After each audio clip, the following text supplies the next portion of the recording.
ఇసుక దందాలు ఎక్కువయ్యాయి. ప్రభుత్వ కార్యాలయాల కట్టడాలు, యాదాద్రి థర్మల్ ప్లాంట్ల పేర్లతో జాజిరెడ్డిగూడెం వాసి వాగు నుంచి పెద్ద ఎత్తున ఇసుకను తరలిస్తున్నారు.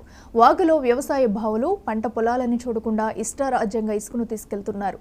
వందలాది లారీలతో ఇసుకను ఇతర ప్రాంతాలకు తరలిస్తున్నారు. గత ప్రభుత్వ హయాంలో ఇసుకను తరలిస్తుంటే ఎమ్మెల్యే మందుల సోమేష్ ప్రశ్నించారని, గెలిచిన తర్వాత ప్రజలకు, రైతులకు ఇచ్చిన హామీని విస్మరించారని ప్రజలు ఆరోపణలు చేస్తున్నారు.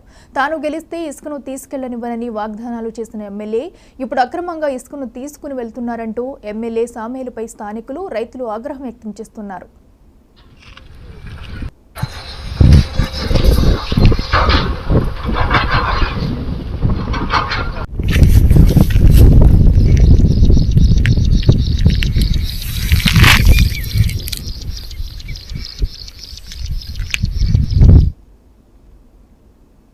ఇవి bulletin updates. Keep watching 99 TV.